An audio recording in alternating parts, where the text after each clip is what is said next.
Así es, Gadiel. Vamos justamente al juzgado B de mayor riesgo, en donde está nuestro periodista Hugo Morales con detalles sobre el caso La Línea en su etapa intermedia. Adelante, te escuchamos. ¿Cómo estás, Hugo? De nueva cuenta. Buenos días. Buenos días, Hugo. El tributo de importación en la póliza o en los formularios aduaneros.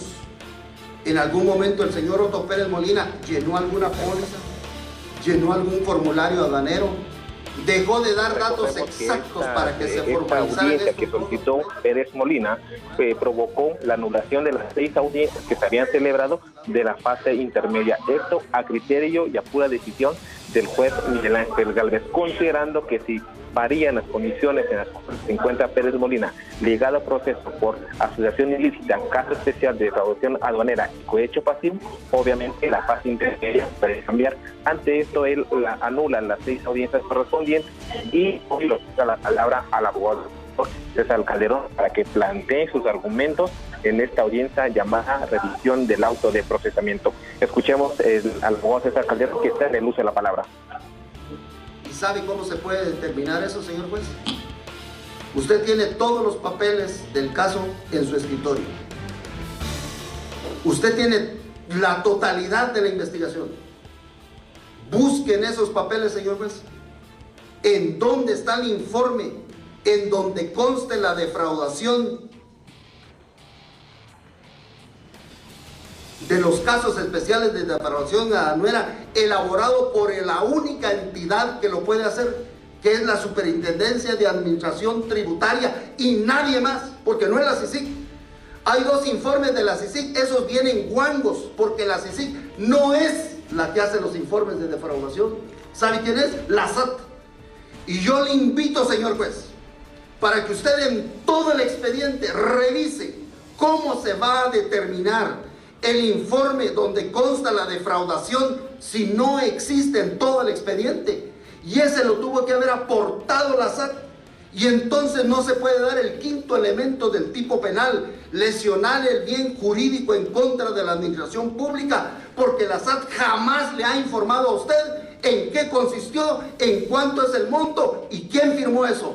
¿Qué autoridad competente le dijo a usted que había un caso especial de defraudación aduanera? No hay, señor juez.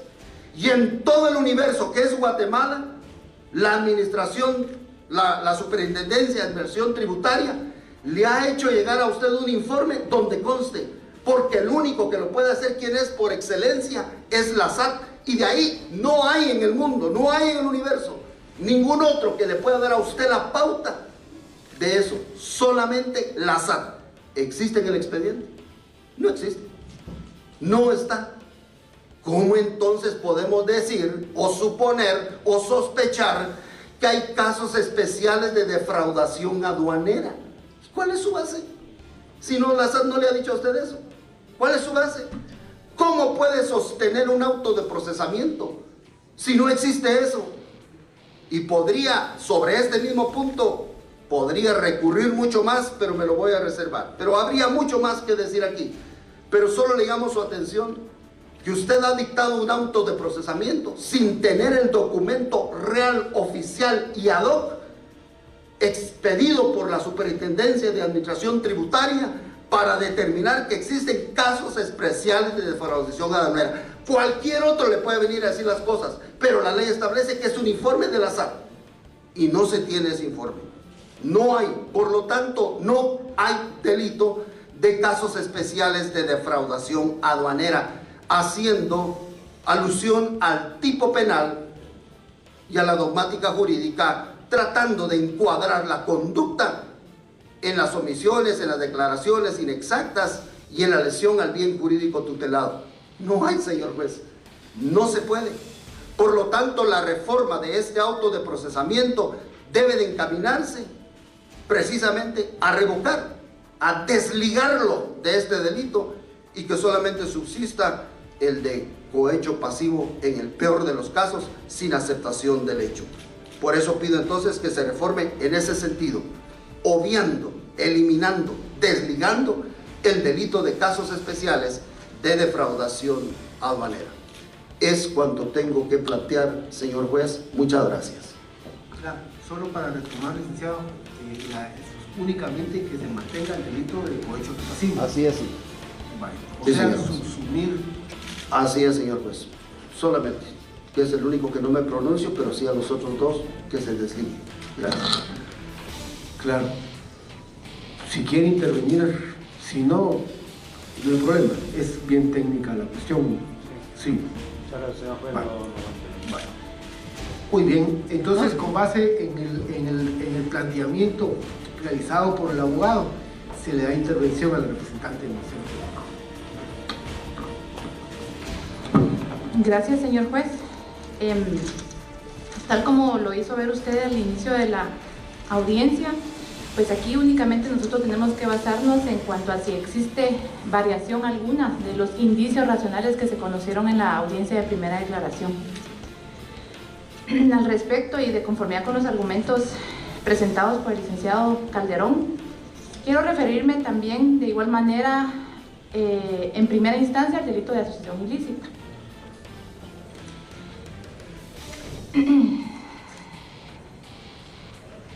¿Existe una organización criminal o no? Sería lo que nosotros tenemos que demostrar como Ministerio Público.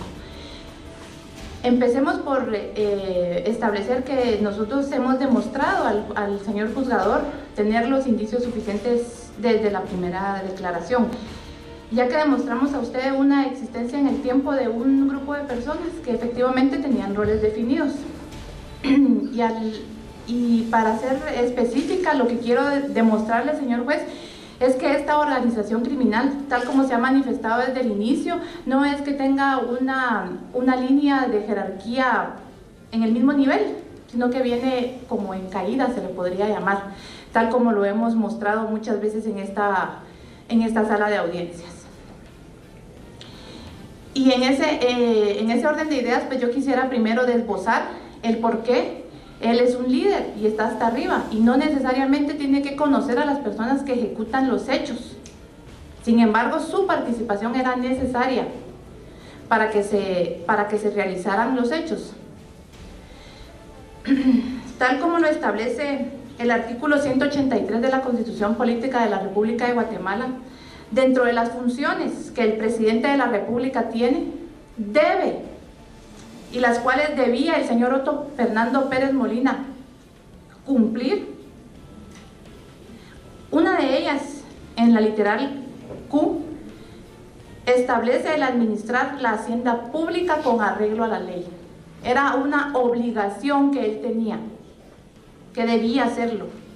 De conformidad con la literal S, otra de las funciones que él tenía era nombrar y remover los ministros de Estado, viceministros, secretarios, subsecretarios, presidentes, embajadores y demás funcionarios que le corresponden conforme a la ley.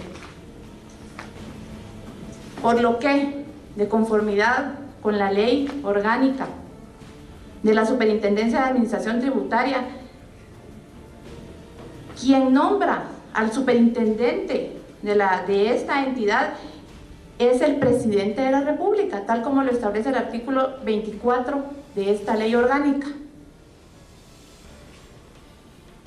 Desde aquí nosotros podemos ir desglosando el por qué, lógicamente, tal como lo dice el licenciado Calderón, no van a existir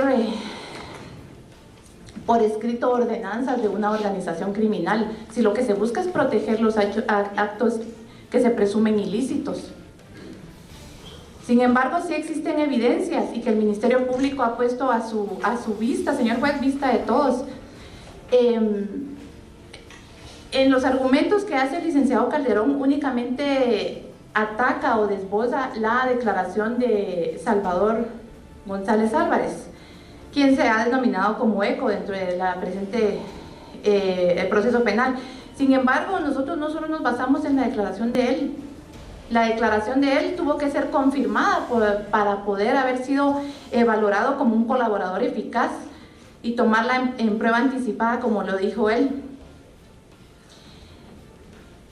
Aunado a eso y con lo que le he nombrado anteriormente, mucho se ha dicho y pues lo hemos escuchado aquí desde la primera audiencia, esa famosa sesión de interceptación telefónica, que es la escucha número 205 de fecha 3 de noviembre del 2014, En ese momento el número intervenido era el número 47.406.604 en uso de Carlos Muñoz, que era entonces el superintendente de la Administración Tributaria, nombrado por el señor Otto Pérez Molina. Importante es hacer notar que esa llamada fue el 3 de noviembre del 2014 y en ella, como usted y todos los presentes ya lo hemos escuchado, él ordena que se cambie al de Recursos Humanos, Carlos Pinzón, si no mal recuerdo el nombre, y él dice, y nombran a Sebastián Herrera, al Canchito. El nombramiento de esa persona se realizó el 5 de noviembre del 2014, 2 días después de que él lo ordenara. ¿Cómo vamos nosotros? Como le digo, yo trato de ir desde la línea de mando superior hacia abajo. ¿Qué pasa? ¿Por qué se atiende a este nombramiento? Porque los vistas no estaban realizando su labor y él lo que necesitaba era cambiar esos vistas y el de Recursos Humanos no accedía a sus solicitudes.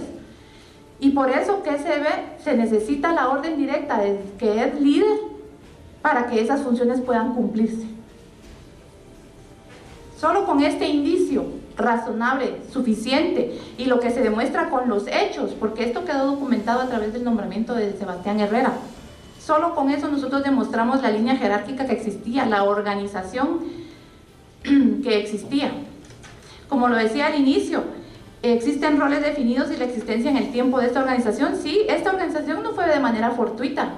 Ellos se prepararon desde que el señor Otto Pérez Molina y la señora Roxana Valdetti estaban organizando a través del Partido Patriota para tomar la presidencia y vicepresidencia de la República. Y yo traigo, y quiero ser muy insistente en lo que establece el artículo 184 de la Constitución Política de la República de Guatemala, porque era obligación de él velar por esa recaudación con el único fin, como lo establece el artículo 1 y 2 de la misma Constitución, el bien común. Sin embargo, nosotros hemos demostrado aquí que el único interés de esta asociación, de esta organización criminal, era el enriquecimiento únicamente de estas personas, de esta élite, que lastimosamente quienes tienen en su poder no tienen la voluntad de ayudar al pueblo, que debería ser su función principal.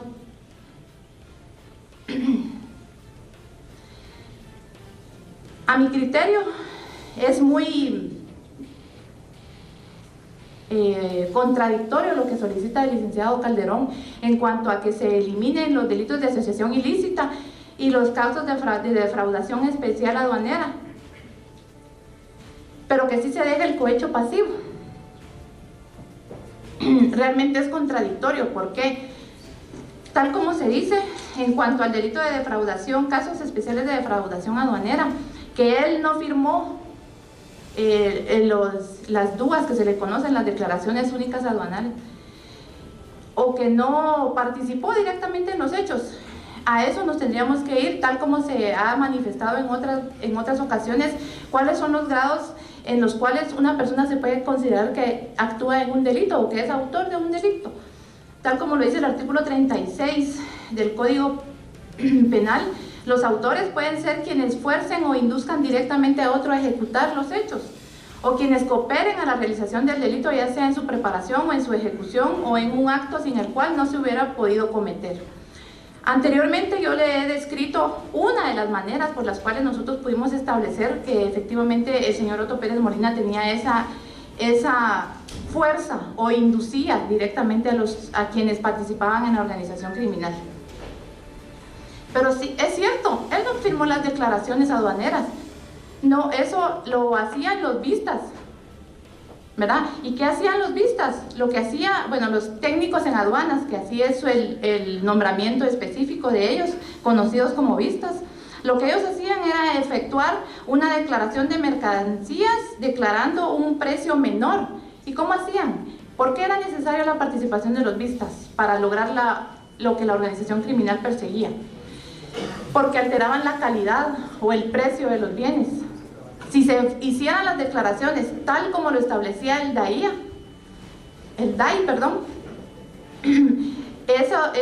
esas importaciones tendrían que haber pagado más impuesto.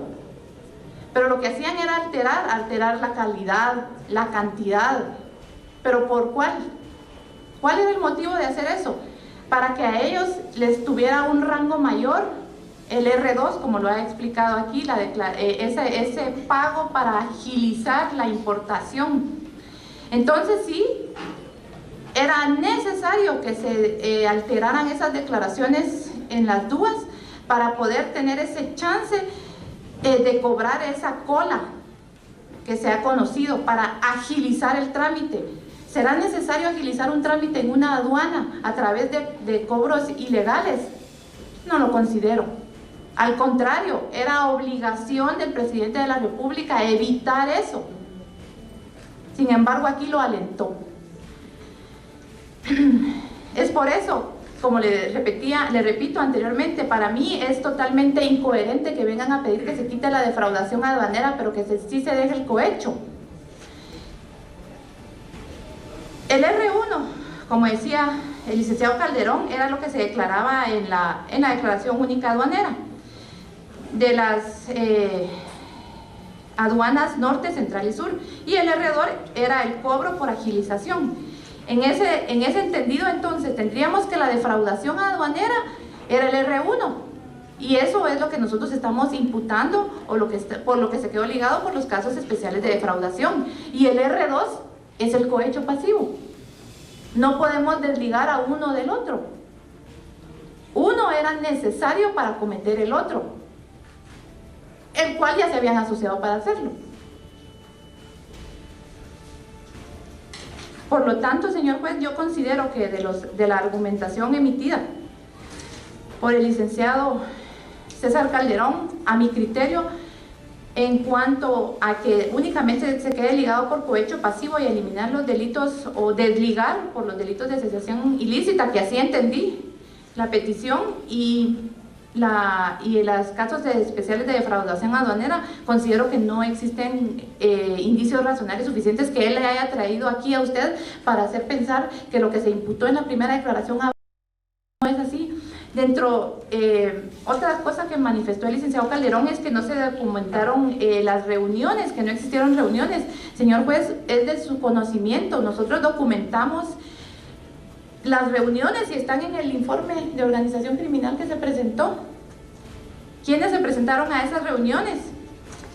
¿Qué hacía Salvador González Álvarez en la casa presidencial reunido con Giovanni Marroquín?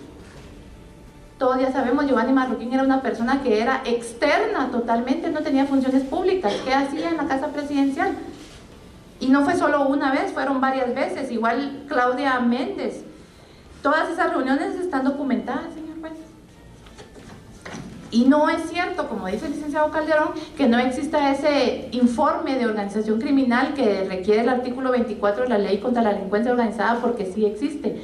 De todos es conocido, está en poder de los defensores, a disposición de este juzgado, en el cual nosotros establecimos roles definidos por cada quien. Lógicamente las instrucciones que se emitían en una organización criminal no van a existir por escrito. Uno de lo que se hizo necesario para la emisión de la delincuencia era esa intromisión de la delincuencia al sistema nacional, al ejecutivo, al legislativo y lastimosamente hasta al judicial. Pero esa intromisión lógicamente lo que busca es no dejar rastro, y por eso es que se hicieron necesarios tanto la utilización del método especial de intervenciones telefónicas, porque fue a raíz de muchas denuncias que existían en cuanto a la defraudación aduanera y de cómo se enriquecían cierto élite, un grupo élite en menoscabo del propio Estado de Guatemala. Solo quiero que no se me...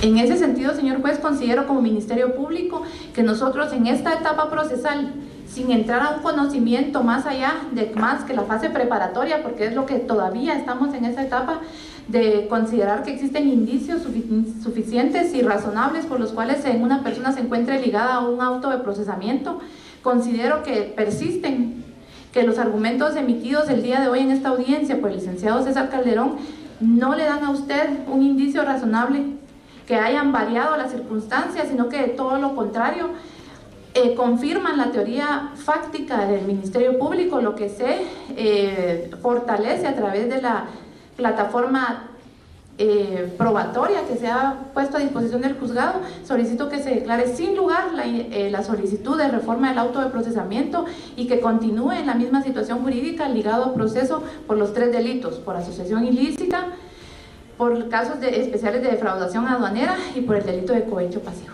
Únicamente, señor juez.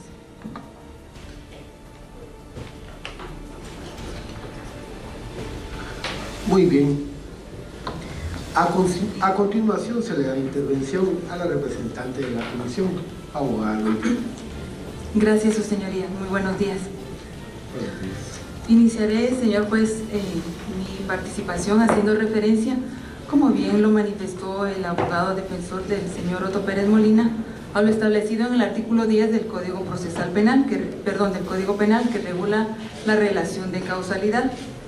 Y con su venia, señor juez, me permitiré dar lectura al artículo 10 del Código Penal, que indica: los hechos previstos en las figuras delictivas serán atribuidos al imputado cuando fueren consecuencia de una acción u omisión normalmente idónea para producirlos, conforme a la naturaleza del respectivo delito y a las circunstancias concretas del caso, o cuando la ley expresamente los establece como consecuencia de determinada conducta. Señor juez, en el presente proceso se le hizo a usted de conocimiento por parte del Ministerio Público de la existencia de una organización criminal. Como bien manifestó la agente fiscal, se documentó dicha existencia no solo mediante la declaración del señor Salvador Estuardo González alias Seco.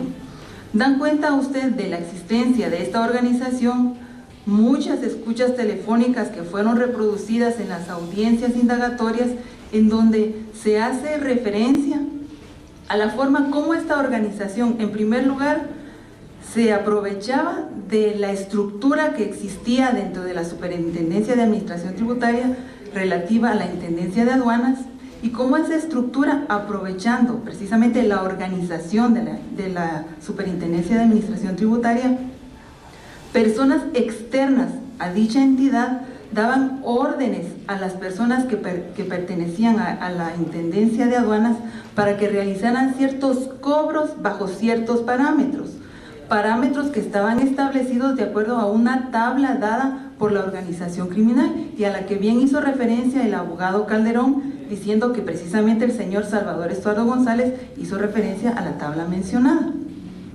¿Por qué menciono esta tabla?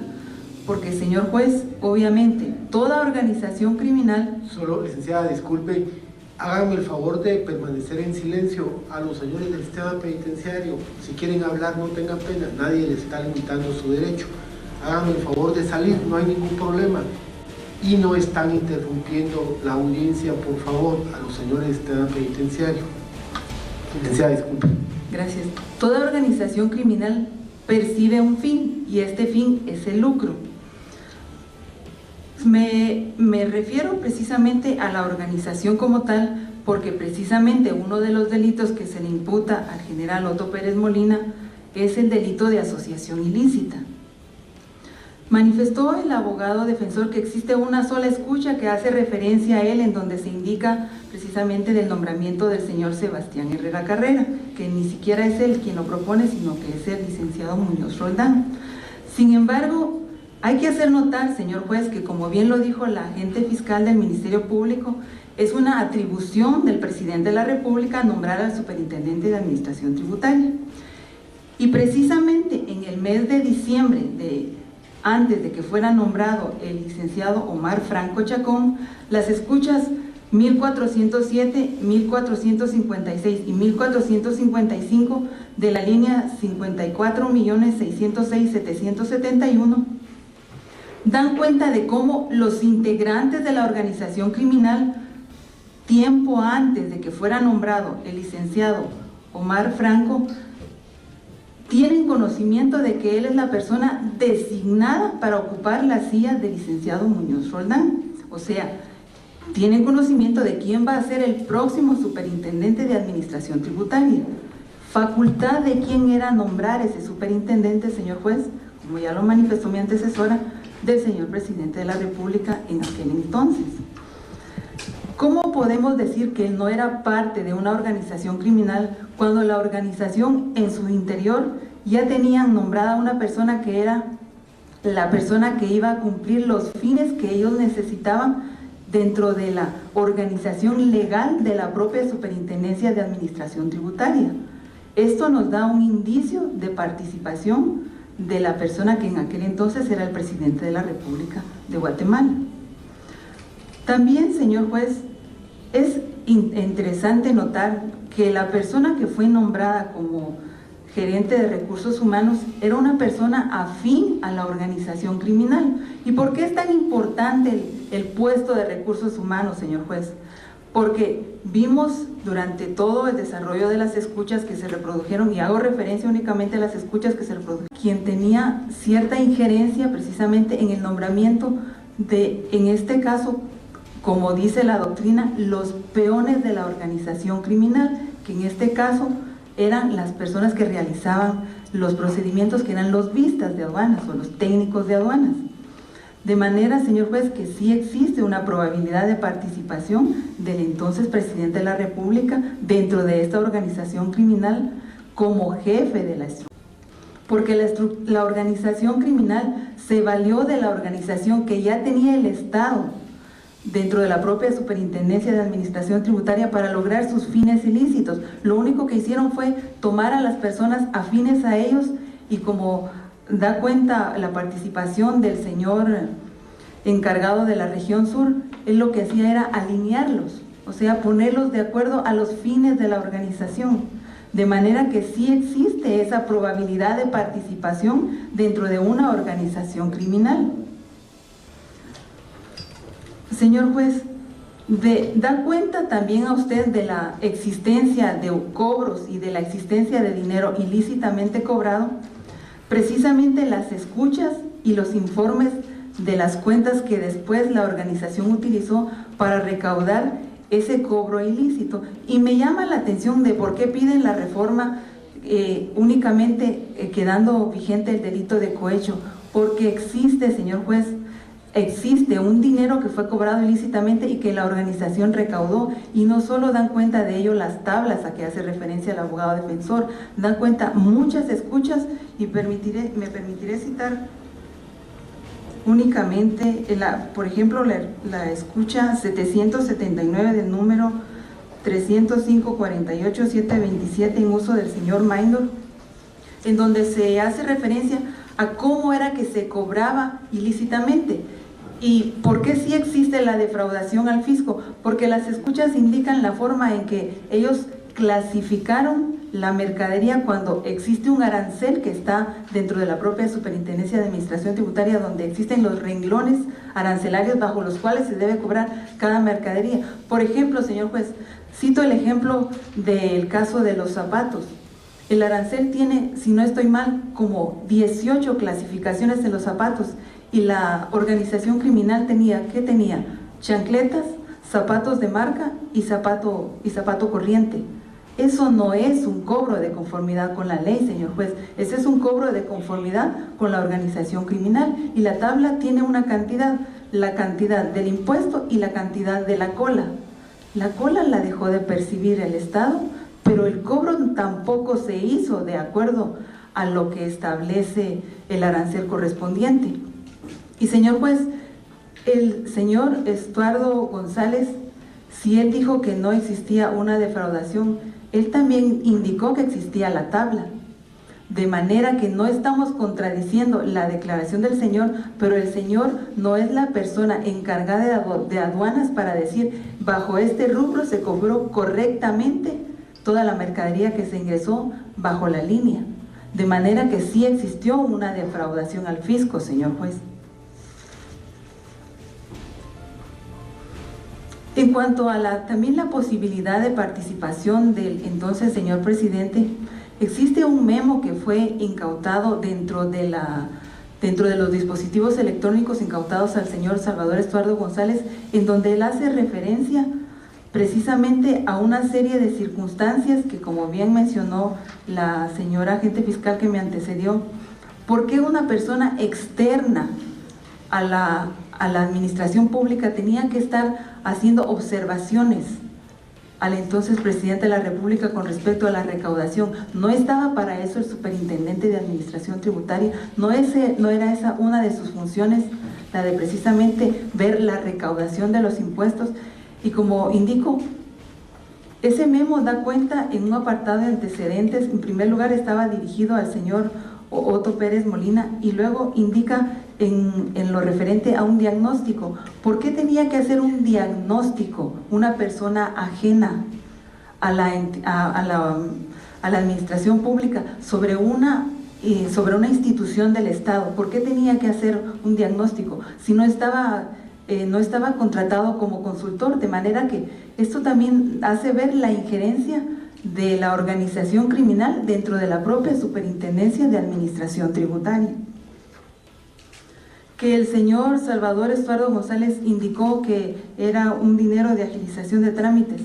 Señor juez, ¿por qué tenían que estar cobrando una agilización de trámites cuando es obligación de todo empleado público realizar sus funciones y por eso le pagan un salario? ¿Por qué tenía que estar cobrando un dinero extra? Porque era un dinero para la organización criminal, porque existían las tablas que están en los dispositivos, tienen un soporte dinerario, y no es porque lo esté diciendo yo, señor juez. Las escuchas hablan de los cobros realizados y también están las escuchas que dan cuenta de la existencia de cuentas bancarias que pusieron a disposición de la organización para recaudar esa agilización de trámite, señor juez. Ese era un cobro ilegal que el Estado dejó de percibir. No solo dejó de percibir en cuanto a los rubros de los impuestos que debieron de haber calculado de conformidad con el arancel, sino que incluso ese extra, era un dinero que tenía que haber sido pagado al Estado, porque jamás se hizo el cobro de conformidad como lo establece la ley.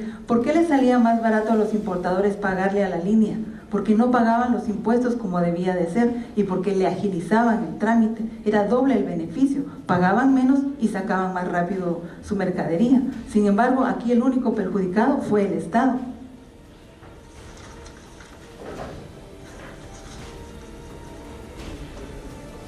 Como indiqué, señor juez, sí existe una organización criminal y sí existe la posibilidad de participación del entonces presidente dentro de esa organización criminal. Que no exista ninguna reunión del señor presidente con los vistas, es obvio, señor juez, que en una organización criminal, en primer lugar, no todos los miembros se tienen que conocer, pero sí funciona como un engranaje perfectamente aceitado, en donde cada uno realiza la función que le corresponde. Y lamentablemente dentro del Estado realizaron la función que le correspondía como parte de la institución, pero en beneficio de una organización criminal. No era necesario que él girara sus instrucciones. La organización de la SAT ya estaba debidamente establecida. Era únicamente necesario que se colocara al superintendente de administración tributaria de acuerdo a los intereses de la organización. Las escuchas que le mencioné a usted dan cuenta de cómo el señor Omar Franco estaba al 100% con ellos, de manera que era solo de poner a la persona indicada para que todo siguiera funcionando de acuerdo a los fines ilícitos de la organización. Por lo tanto, sí existe, señor juez, la posibilidad, como le indiqué, de una participación dentro del delito de asociación ilícita.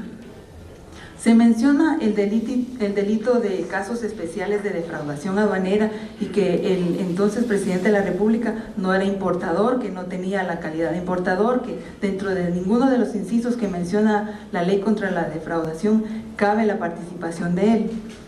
¿Por qué mencioné primeramente el delito de asociación ilícita? Porque obviamente la asociación ilícita era la organización, pero la finalidad era, como bien le indiqué a usted, obtener un fin ilícito. Pero para obtener ese fin ilícito había que cometer el delito de defraudación aduanera, de casos especiales, porque no se pagó de conformidad con el arancel. Y señor juez, solo como ejemplo, me permito citar a usted, precisamente en esos delitos específicos donde la ley requiere cierta calidad en los autores. En la sentencia 1443-2011, emitida por la Corte Suprema de Justicia, en un delito de peculado, que es uno de los delitos específicos en donde se requiere precisamente la función de empleado público para cometer el delito, la Corte hizo una consideración que me pareció bastante interesante y que creo que puede ser tomada en cuenta, no precisamente en la fase procesal en la que estamos, pero sí nos sirve para ilustrar cómo personas ajenas que no tienen la calidad de funcionario público pueden cometer otros delitos. Y hago referencia a ello porque el abogado mencionaba que el señor Otto Pérez Molina no era importador, no era comerciante, pero sin embargo, si equiparamos esto a los delitos cometidos por funcionarios públicos, vemos cómo personas ajenas sí pueden cometer ese delito. Y dice la Corte en esa sentencia que le mencioné: el tipo penal de peculado contenido en el artículo 445 del Código Penal regula: el funcionario empleado público que sustrajere o consintiere que otro sustraiga dinero o efectos públicos que tenga a su cargo por razón de sus funciones. Igual sanción se aplicará al funcionario empleado público que utilizara en provecho propio trabajo o servicios pagados con fondos públicos. El sujeto activo siempre es el funcionario público o el encargado de un servicio público. Y si además participa en el ilícito alguna persona particular, el actuar de esta última encuadra en coautoría. Su objeto jurídico primordial no consiste en tutelar el patrimonio de la administración pública, sino en garantizar la probidad y fidelidad del funcionario público. Como le digo, me llamó la atención esta sentencia porque está indicando a la Corte cómo personas particulares sí pueden participar en delitos cometidos por funcionarios públicos, y equiparando al delito que nos hace referencia, el de casos especiales de defraudación aduanera, el hecho que el entonces presidente de la República no fuera comerciante ni tuviera la calidad de comerciante, no quiere decir que no pudiera cometer el delito de casos especiales de defraudación aduanera, porque precisamente la organización lo que perseguía era obtener fines ilícitos, obtener una ganancia ilícita, precisamente utilizando esa tabla con la cual se defraudó al fisco porque no se pagó de conformidad con el arancel correspondiente. De manera que sí se participó, existe la posibilidad de participación en el delito de casos especiales de defraudación aduanera, porque ¿de qué manera iba a obtener la organización criminal ese dinero? Precisamente haciendo un ajuste de acuerdo a la tabla, cobrando ellos una cuota que no era precisamente lo que dice el arancel, y otra cuota extra por agilización de trámite, que es de esa cuota extra que se benefició en el delito de cohecho, que bien mencionó el abogado. Dan cuenta las tablas que sí existió ese dinero y que sí se repartió entre los miembros de la organización criminal. Y no solo las tablas, señor juez, dan cuenta de la existencia de ese dinero, sino también hay algunas escuchas en donde se hace referencia precisamente a la forma en que se distribuía también entre los propios miembros de la organización que eran parte de la administración pública. Por ejemplo, existe una escucha en donde se hace referencia a que se les paga a los administradores de la aduana. ¿Por qué tenían que estarle pagando los miembros de la organización criminal a los administradores de la aduana? Precisamente por ser parte de la organización criminal y por facilitar a la organización esos cobros ilícitos y por poner en las rampas a las personas que eran las que ellos estaban interesados que funcionaran para hacer esos cobros, para hacer esas revisiones, para hacer esos ajustes, porque todo se hizo mediante los ajustes de la mercadería. Obviamente, como le dije, el único perjudicado fue el Estado de Guatemala, que dejó de percibir esos impuestos que debieron haberse pagado de conformidad con el arancel. De manera, señor juez, que sí me resulta un poco contradictoria la solicitud de reforma en el sentido de indicar que no existe una asociación ilícita, que no existe una defraudación, pero existe un cohecho. ¿De dónde devino ese dinero, señor juez? Devino precisamente de la existencia de una organización criminal que se aprovechó de la Superintendencia de Administración Tributaria para hacer cobros ilícitos y repartirse esos cobros ilícitos. Claro, todos iban de acuerdo a la jerarquía, porque la jerarquía es lo mismo dentro de las organizaciones criminales. Obviamente se reparte más entre las personas que tienen más alto cargo jerárquico. Por lo tanto, señor juez, considero que no es cierto que no exista la posibilidad de participación del entonces presidente de la República dentro de esta organización criminal. Y que tampoco es cierto, señor juez, que no existan reuniones técnicas, que no haya una reunión donde él esté dando sus instrucciones, porque, señor juez, se aprovechó de la existencia, de la jerarquía que existía dentro de la propia Superintendencia de Administración Tributaria para echar a andar la organización criminal.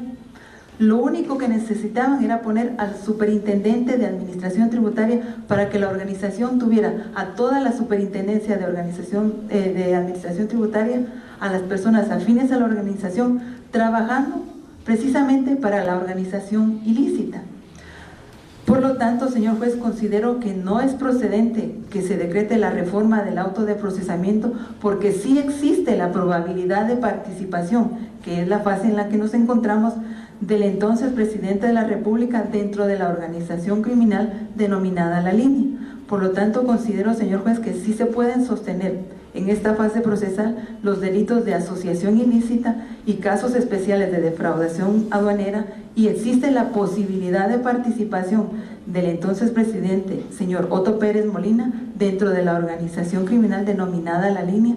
Por lo tanto, debe mantenerse el auto de procesamiento dictado en su contra por los delitos de asociación ilícita, cohecho y casos especiales de defraudación aduanera. Muy bien.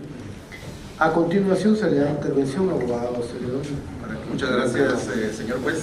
Esta representación es del criterio que resulta imposible que pueda reformarse el auto de procesamiento tal y como lo ha solicitado la defensa técnica del señor Otto Fernando Pérez Molina, toda vez que no media ninguna circunstancia, fundamento fáctico, jurídico, evidencias o nuevos medios de investigación que le permitan a usted, señor juez, analizar nuevamente el auto de procesamiento dictado en su oportunidad. Esto es lo que está sucediendo en estos momentos desde la torre de tribunales. TN23 le está llevando a ustedes las imágenes en directo en esta revisión de delitos al general Otto Pérez Molina.